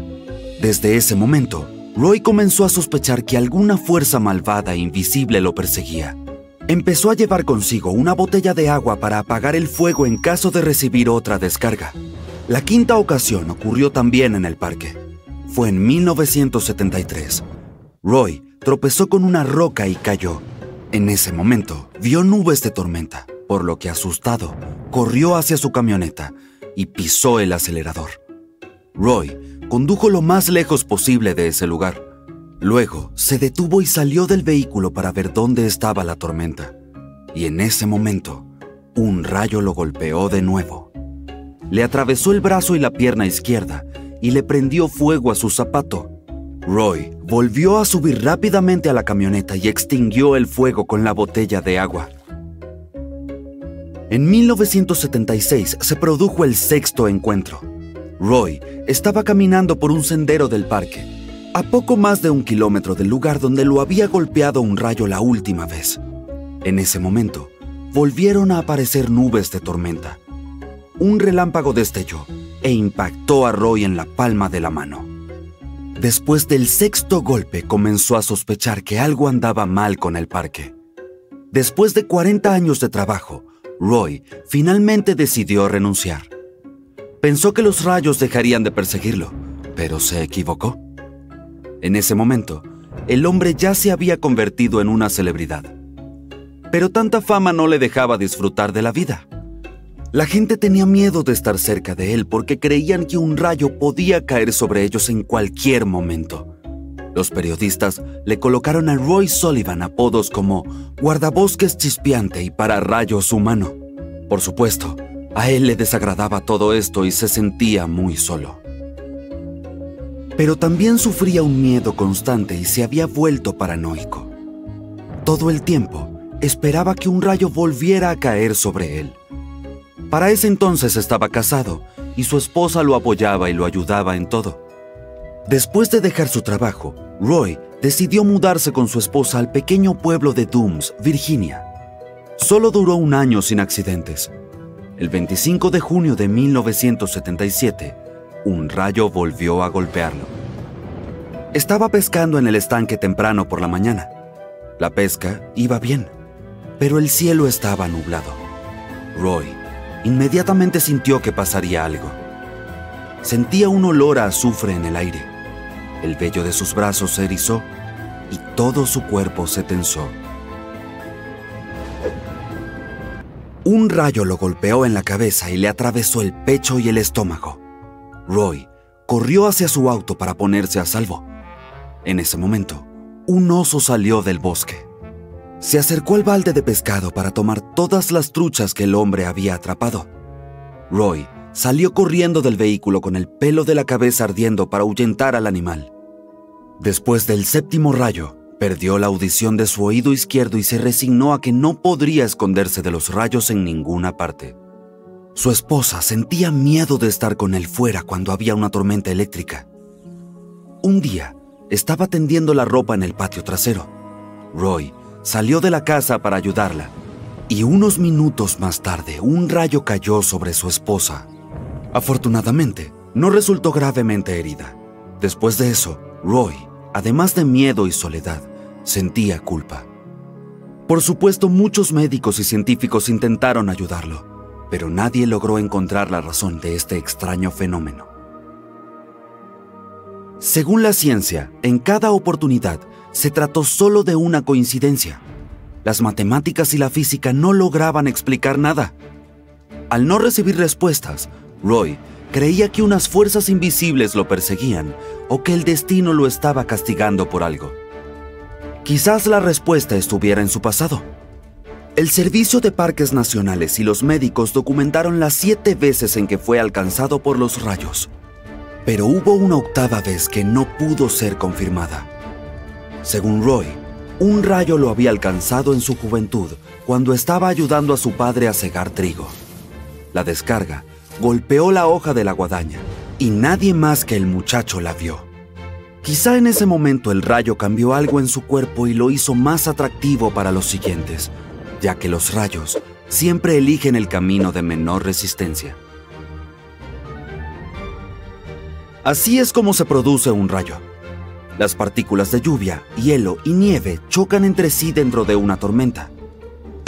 Apuesto a que tienes un antiséptico o un paquete de toallitas húmedas antibacterianas en tu bolso.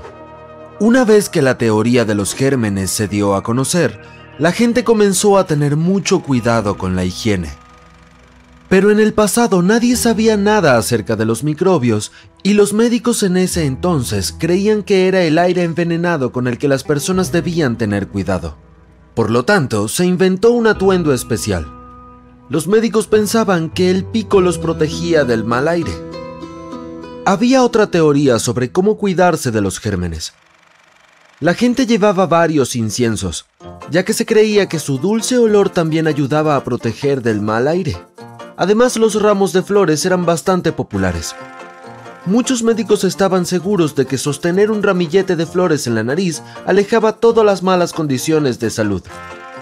Supongo que en ese entonces decían algo como una flor al día mantiene al doctor en la lejanía, ¿eh? Otro dato divertido acerca de los atuendos que usaban los médicos en Europa es que aún se usan hoy en día. No es que haya un hospital temático con doctores de aspecto extraño, sino que es un disfraz tradicional del Carnaval de Venecia, Italia. Por cierto, los ramos de flores no han sido las únicas tendencias que han olido bien en la historia. En el antiguo Egipto, la gente usaba cera o conos de perfume junto a la cabeza. Se rumorea que eran una especie de desodorante antiguo, ya que probablemente estaban destinados a ocultar el olor corporal. Estos generalmente se colocaban encima de las pelucas, y a medida que se derretían bajo el cálido sol egipcio, liberaban un olor dulce.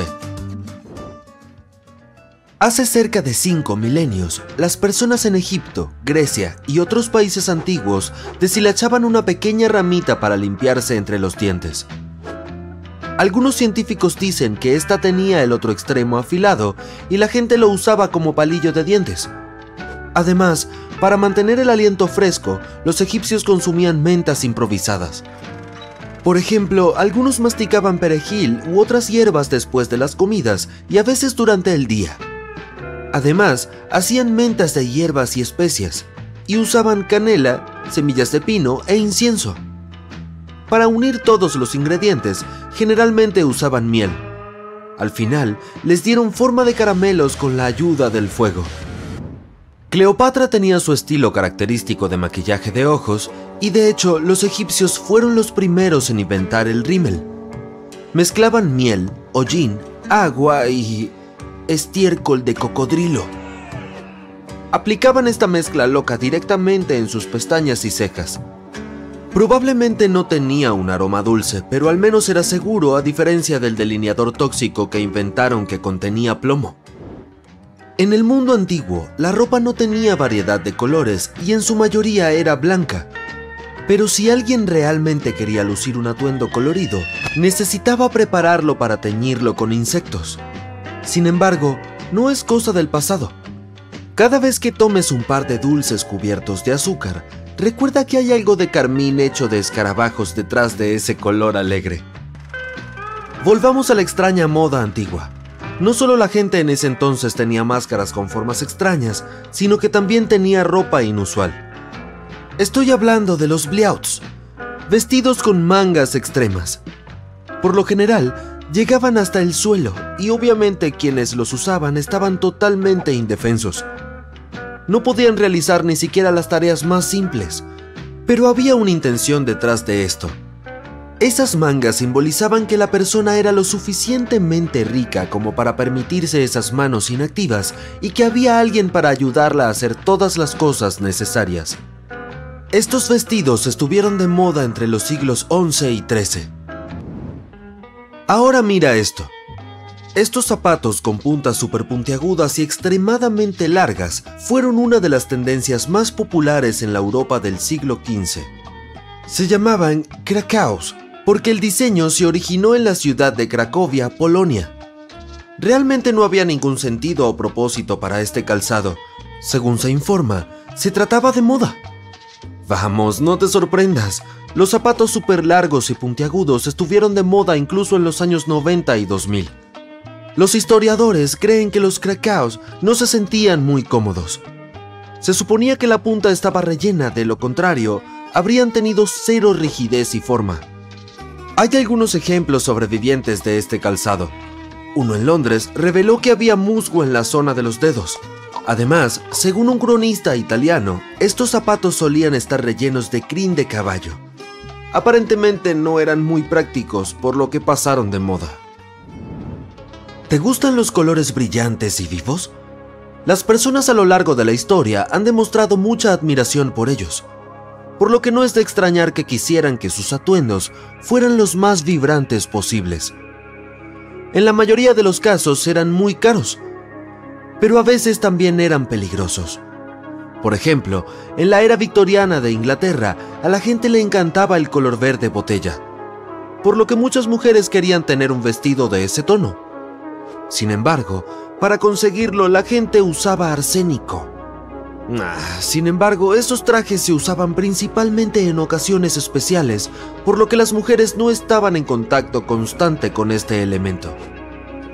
Aún así, incluso una exposición limitada podía provocar consecuencias no deseadas. Para un look perfecto, era genial teñirse el cabello de castaño, el color más de moda de esa época. El ácido sulfúrico hacía maravillas y podía aclarar incluso el pelo más negro, pero era súper tóxico. El mercurio también se usaba para la ropa. Los sombreros estaban hechos de piel y los sombrereros usaban este metal tóxico para unir ese tejido y formar fieltro. Las personas que los usaban inhalaban los gases tóxicos producidos por tales sombreros y las consecuencias eran impredecibles porque afectaban al sistema nervioso central. Este no es un tipo de pasta, sino otra tendencia de moda del pasado. Si incluso así quieres probar el estilo macarrón, asegúrate de vivir a mediados del siglo XVIII. Tener una peluca enormemente exagerada, tan alta como el Empire State, adornada con un sombrero diminuto. Y no te olvides de una pluma en la parte superior. Use medias brillantes, preferiblemente a rayas. Usa pantalones, cuanto más ajustados mejor.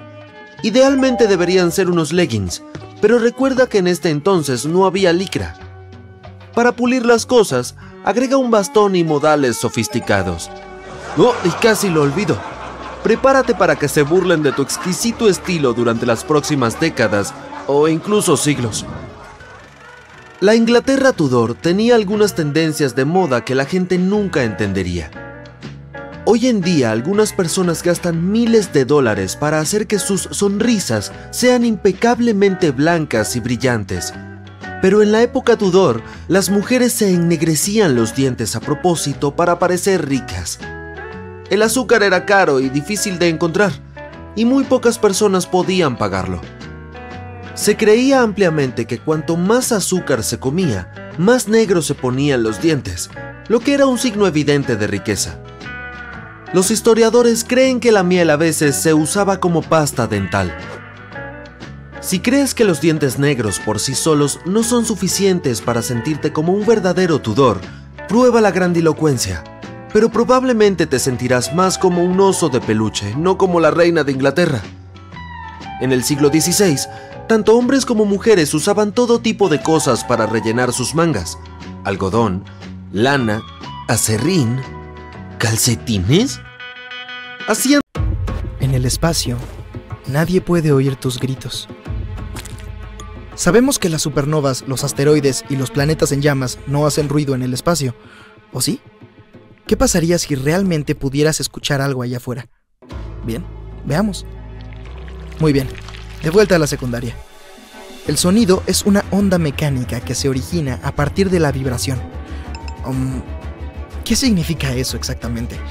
El ejemplo más simple son las cuerdas de guitarra. Saquemos una de ellas. La cuerda de metal comienza a vibrar y golpea las moléculas de aire que la rodean.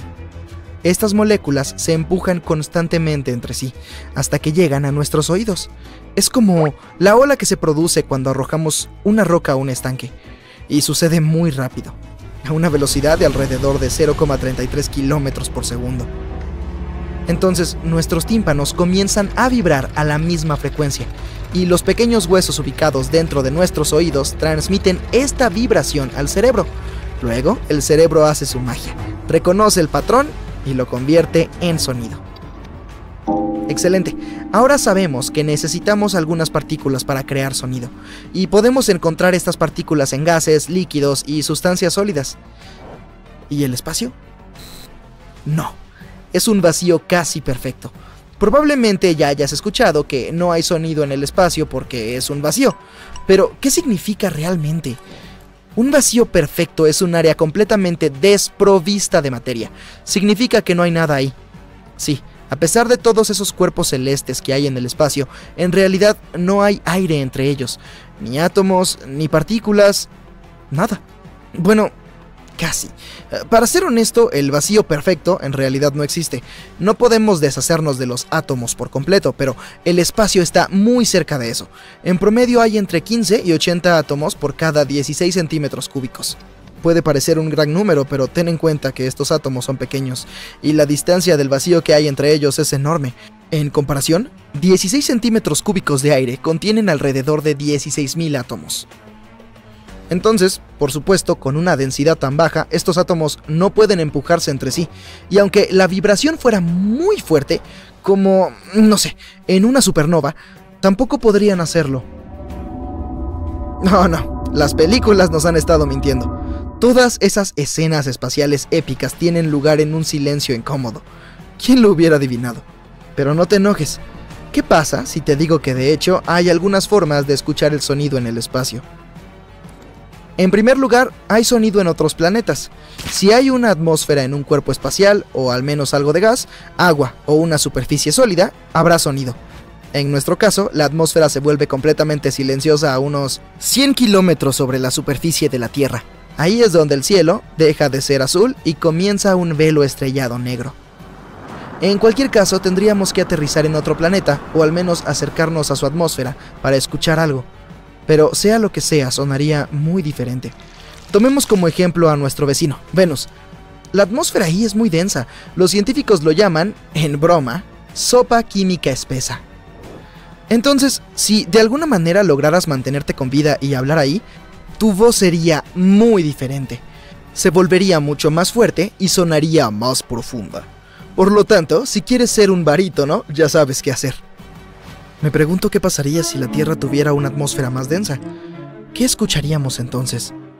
Bueno, puedes imaginarlo vagamente si alguna vez has estado en el agua. El agua es muy densa. El sonido se mueve ahí mucho más rápido, y mejor que en el aire, a una velocidad de más de 1 kilómetro por segundo. Si te sientas en una habitación vacía sin fuentes de sonido, no escucharás mucho, ¿verdad?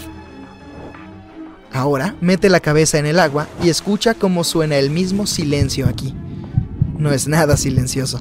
Aunque ignores los sonidos propios del agua, inmediatamente notarás lo bien que puedes escuchar tu propio cuerpo. Cómo pulsa tu sangre en las venas, cómo late el corazón, el más mínimo movimiento de tus dedos. Un poco espeluznante, ¿no? Eso nos da una idea de todo lo que nos pasaría en un planeta con una atmósfera más densa. Y eso es una locura. Escucharíamos todo, desde animales que corretean hasta el movimiento de las placas tectónicas. Oh, vamos. Dirás, es obvio que hay sonido en otros planetas, pero ¿no dijiste que podemos escuchar algo en el espacio abierto? De hecho, sí. Por ejemplo, en una nube de polvo. Hay polvo espacial casi en todos lados. Pueden ser los restos de una estrella o alguna otra cosa. Y en estos lugares, todo es un poco más denso que en el resto del espacio. Eso significa que probablemente haya nubes de polvo en las que las partículas están muy cercanas unas de las otras, lo que significa que pueden producir sonidos.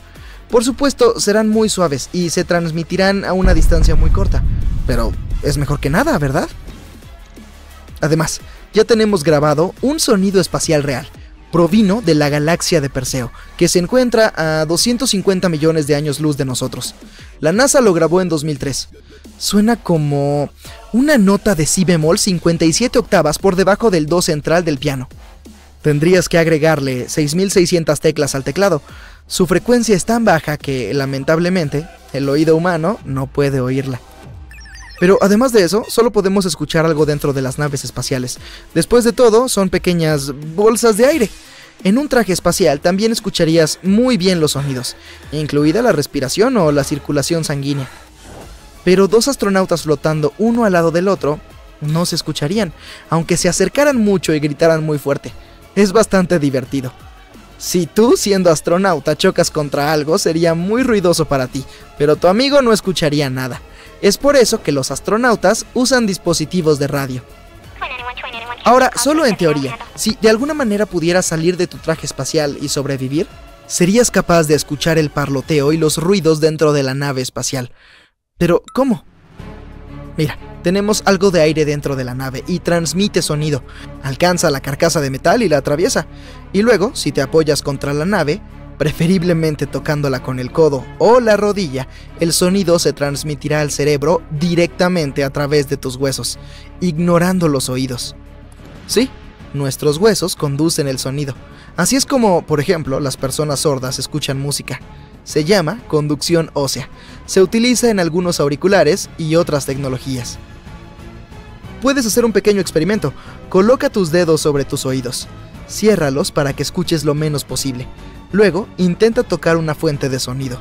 Puede ser cualquier cosa que vibre, por ejemplo un altavoz que reproduzca música, con alguna parte de tu cuerpo que tenga un hueso cerca de la piel. Ahora mira cómo sucede el milagro. Puedes escuchar el sonido, no a través de tus oídos, sino directamente en tu cerebro. Pero, por favor, no repitas este experimento en espacios abiertos.